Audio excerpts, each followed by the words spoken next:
त्याचा एक मोठं रूपांतर होत असतं. शेवटी तुम्ही छोट्या घटनेच्या वेळेसच त्यांना रोखलं नाही, त्यांना शिक्षा केली नाही, तर काय घडतं याचं उदाहरण सुद्धा हेच आहे. संतोष अण्णाचं उदाहरण सुद्धा तसंच आहे.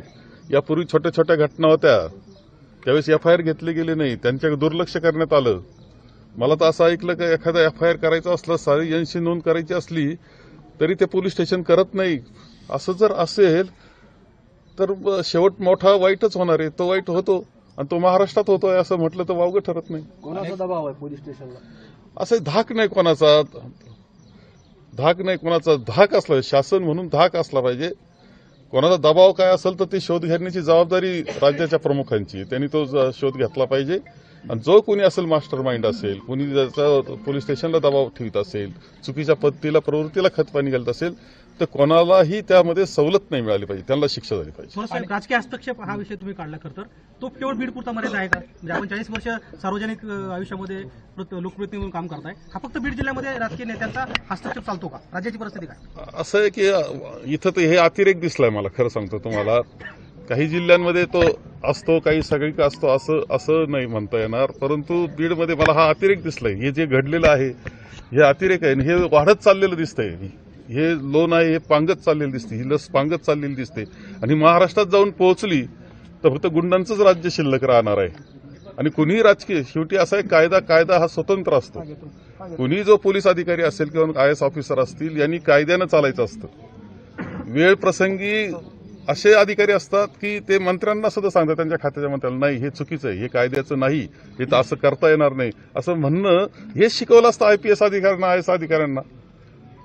ती जबाबदारी त्यांची असते आणि ती पाळली पाहिजे त्यांनी. कुठेतरी महाराष्ट्राची जी संस्कृती होती, यशवंतरावांपासून आपण पाहतोय की जे राजकीय दृष्ट्या आणि राजकारणाची जी विशेष संस्कृती होती ती कुठेतरी उद्ध्वस्त झाली का? आणि ज्या पद्धतीने गुन्हेगाराला पाठीशी घातलं जाते, पाठबळ दिलं जाते, सगळं मी तर पाहिलं मागील 5 वर्षाच्या राजकारणात, परत नंतर 2-2.5 वर्षाचं ते राजकारण, त्याच्यामध्ये ज्या पद्धतीचं राजकारण झालं आणि जी त्याची राजकारणाची पातळी खालवलेली आपल्याला दिसते आहे. पातळी सुद्धा तुम्ही अभ्यास करा, पत्रकार म्हणून अभ्यास करा, पातळीच खाली चाललेली दिसते. आणि याच्यामध्ये राजकारण करत असताना गुंडांना सांभाळण्याचा जर भाग येत असेल आणि त्याच्यावर दहशतीवर तुम्ही राजकारण आणि निवडणुका करायला निघाले असतील तर पुढं शेवट वाईटच आहे. आपण जर बघितलं तर संतोष देशमुख हत्या प्रकरणानंतर आता 16वा दिवस आहे आज, आणि या ठिकाणी उपमुख्यमंत्री देखील येऊन गेले, अनेक सत्ताधारी मंत्री देखील आले, मात्र जे आरोपी आहेत ते अटक होत नाहीत आणि मुख्य आरोपी देखील अटक होत नाहीत. नेमकं ह्यात तेव्हा कोणत्याही समाजाचं समाधान होणार नाही जोपर्यंत मुख्य आरोपी अटक होत नाही, मास्टर माइंड अटक होत नाही आणि या संपूर्ण गुंडगिरीचा बिमोड होत नाही, तोपर्यंत या राज्यामध्ये तर अस्वस्थता आहेच.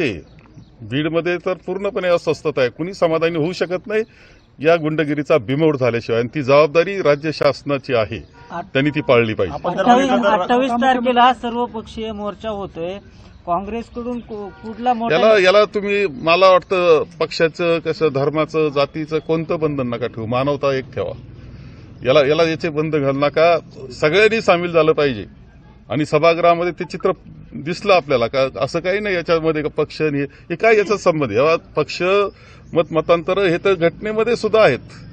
परंतु ज्यावेळेस मानवतेचा प्रश्न येतो, गुंडगिरीसारखे दहशत निर्माण होते देशामध्ये आणि आपल्या विभागामध्ये, त्यावेळेस सगळ्यांनी एक झालं पाहिजे, सगळ्या नागरिकांनी एक झालं पाहिजे. राज्यात एकीकडे कायदा आणि सुव्यवस्थेचा प्रश्न निर्माण झालाय, तर दुसरीकडे आता अजित पवारांकडे काही अधिकाऱ्यांनी प्रस्ताव ठेवलाय उत्पादन म्हणजे शुल्क वाढीसाठी, महसूल वाढीसाठी, की दारू दुकानाचे जे परवाने आहेत ते त्यामध्ये वाढ करण्यात यावी. कसं पाहताय? नाही, वाईटच ही गोष्ट तुम्हाला सांगतो. म्हणजे ही निवडणूक सगळ्यात वाईट निवडणूक महाराष्ट्रानं पाहिली. त्याच्यामध्ये वापर जो ज्या साधनांचा झाला, संसाधनांचा म्हणा, तो कोणत्या दिशेला नेणार आहे हे आपण पाहतोय. आणि त्यामध्ये जर तुम्ही दुकानं उघडणार असाल आणि सगळ्या पिढ्याच्या पिढ्या बरबाद करणार असाल तर त्याच्या इतकं दुर्दैव नाही कोणतं. एक हिंदी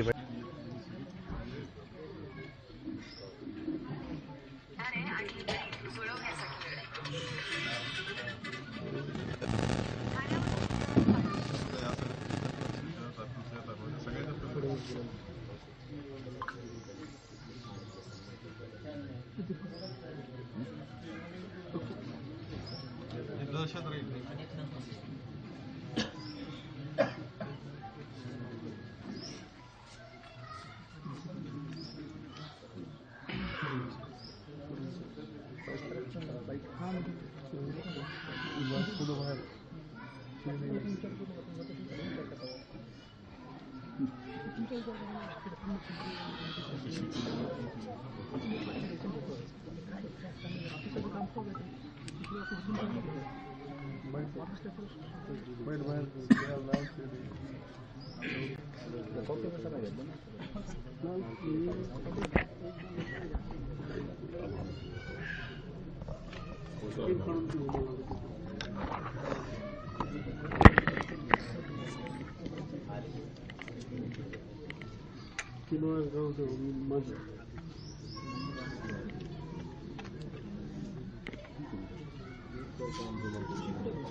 रेकॉर्ड कोण करलं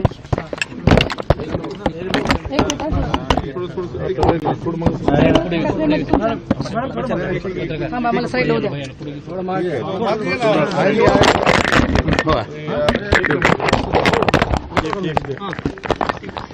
थोडंसं आपण आला खाली त्यांच्या कुटुंबियांकडे आपण सांगितलं. आपण काही गोष्टी त्यांच्याकडून चर्चा सुद्धा केली. काय वाटतं तुम्हाला की एक आदर्श सरपंच संतोष अण्णा देशमुख यांना ज्या पद्धतीनं निर्भीडपणे मारण्यात आलं, आता मानवतेला काळिंबा. अत्यंत दुर्दैवी अशी प्रकारचं मृत्यू त्यांना आला, ज्या पद्धतीनं हलहल करून मारण्यात आलं. याच्यामध्ये प्रचंड गुंडगिरी दिसते आहे, दहशत दिसते आहे. कायद्याचं राज्य राहिलंय का नाही असं वाटावं ही परिस्थिती त्यामध्ये आहे. आणि एका महत्वाच्या माणसाचे ज्या पद्धतीनं हत्या होते याचा अर्थ सर्वसामान्य माणसाच्या जीवनाचं काय, त्याच्यामध्ये मनामध्ये किती दहशत निर्माण झाली असेल, भीती निर्माण झाली असेल. ही सगळंच काळजी लावणारं आहे. महाराष्ट्राने देशाला काळजी लावणारी ही घटना आहे. गुन्हेगार तर शोधलेच पाहिजे, शिक्षा त्यांना झालीच पाहिजे, कठोरात कठोर शिक्षा. परंतु याच्या मागे ही दहशत वाढण्याला कारणीभूत कोण आहे? मास्टर माइंड कुणी असे गुंड पाळलेत? हे सगळ्या गोष्टीची चौकशी करून त्यावर सुद्धा कारवाई झाली पाहिजे. ही दहशत मोडली गेली पाहिजे, तरच या मृत्यूला काही अर्थ राहणार आहे. म्हणजे ते बलिदान वाया जाऊ नये एवढीच अपेक्षा या सगळ्याच्यातून संपली पाहिजे दहशत. नाही तर हा महाराष्ट्र सुद्धा कुठे चाललाय असं वाटावं ही परिस्थिती आज दिसते आहे. बीडच्या रूपानं दिसते आहे. ती महाराष्ट्राची काळजी, देशाची काळजी वाटावी इतकी वाईट परिस्थिती आहे.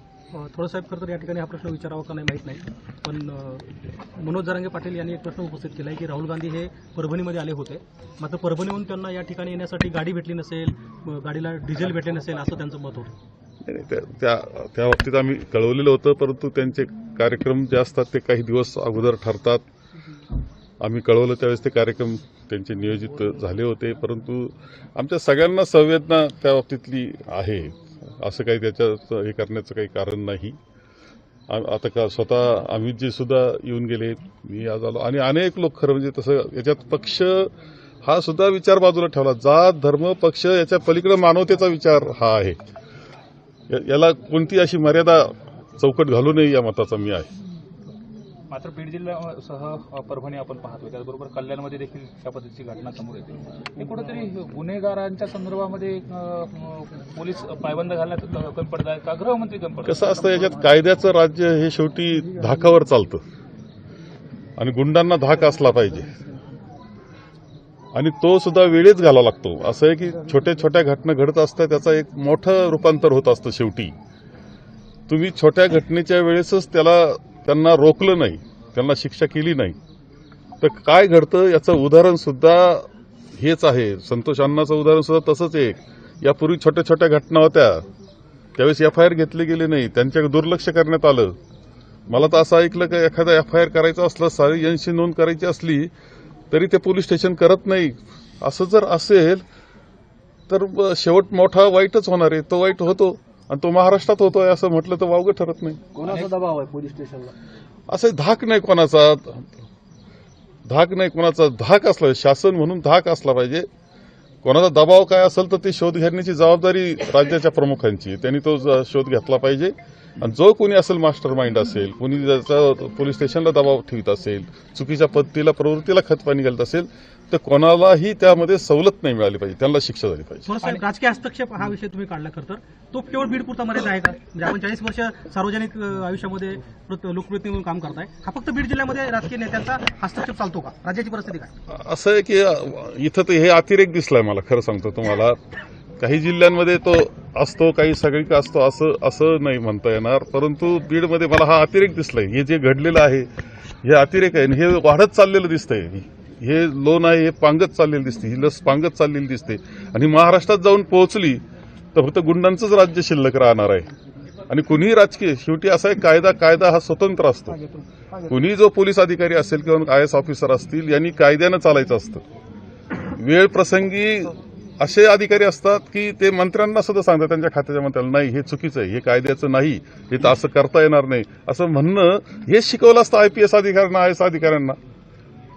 ती जबाबदारी त्यांची असते आणि ती पाळली पाहिजे त्यांनी. कुठेतरी महाराष्ट्राची जी संस्कृती होती यशवंतरावांपासून आपण पाहतोय की जे राजकीय दृष्ट्या आणि राजकारणाची विशेष संस्कृती होती ती कुठेतरी उद्ध्वस्त झाली का? आणि ज्या पद्धतीने गुन्हेगाराला पाठीशी घातलं जाते, पाठबळ दिलं जाते, सगळं मी तर पाहिलं मागील 5 वर्षाच्या राजकारणात, परत नंतर 2-2.5 वर्षाचं ते राजकारण, त्याच्यामध्ये ज्या पद्धतीचं राजकारण झालं आणि जी त्याची राजकारणाची पातळी खालवलेली आपल्याला दिसते आहे. पातळी सुद्धा तुम्ही अभ्यास करा, पत्रकार म्हणून अभ्यास करा, पातळीच खाली चाललेली दिसते. आणि याच्यामध्ये राजकारण करत असताना गुंडांना सांभाळण्याचा जर भाग येत असेल आणि त्याच्यावर दहशतीवर तुम्ही राजकारण आणि निवडणुका करायला निघाले असतील तर पुढं शेवट वाईटच आहे. आपण जर बघितलं तर संतोष देशमुख हत्या प्रकरणानंतर आता 16वा दिवस आहे आज, आणि या ठिकाणी उपमुख्यमंत्री देखील येऊन गेले, अनेक सत्ताधारी मंत्री देखील आले.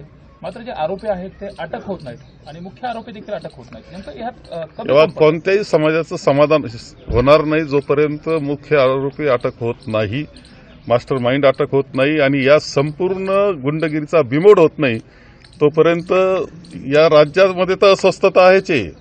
बीडमध्ये तर पूर्णपणे अस्वस्थता आहे. कुणी समाधानी होऊ शकत नाही या गुंडगिरीचा बिमोड झाल्याशिवाय. आणि ती जबाबदारी राज्य शासनाची आहे, त्यांनी ती पाळली पाहिजे. 28 तारखेला सर्वपक्षीय मोर्चा होतोय, काँग्रेसकडून कुठला मोर्चा? याला तुम्ही, मला वाटतं पक्षाचं, कसं, धर्माचं, जातीचं कोणतं बंधन नका ठेवू, मानवता एक ठेवा.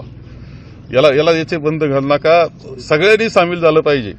आणि सभागृहामध्ये ते चित्र दिसलं आपल्याला का? असं काही नाही याच्यामध्ये पक्ष हे काय याचा संबंध? या पक्ष मतांतर हे तर घटनेमध्ये सुद्धा आहेत. परंतु ज्यावेळेस मानवतेचा प्रश्न येतो, गुंडगिरीसारखं दहशत निर्माण होते देशामध्ये आणि आपल्या विभागामध्ये, त्यावेळेस सगळ्यांनी एक झालं पाहिजे, सगळ्या नागरिकांनी एक झालं पाहिजे. राज्यात एकीकडे कायदा आणि सुव्यवस्थेचा प्रश्न निर्माण झालाय, तर दुसरीकडे आता अजित पवारांकडे काही अधिकाऱ्यांनी प्रस्ताव ठेवलाय उत्पादन म्हणजे शुल्क वाढीसाठी, महसूल वाढीसाठी, की दारू दुकानाचे जे परवाने आहेत ते त्यामध्ये वाढ करण्यात यावी. कसं पाहताय? नाही, वाईटच ही गोष्ट तुम्हाला सांगतो. म्हणजे ही निवडणूक सगळ्यात वाईट निवडणूक महाराष्ट्रानं पाहिली. त्याच्यामध्ये वापर जो ज्या साधनांचा झाला, संसाधनांचा म्हणा, तो कोणत्या दिशेला नेणार आहे हे आपण पाहतोय. आणि त्यामध्ये जर तुम्ही दुकानं उघडणार असाल आणि सगळ्या पिढ्याच्या पिढ्या बरबाद करणार असाल तर त्याच्या इतकं दुर्दैव नाही कोणतं.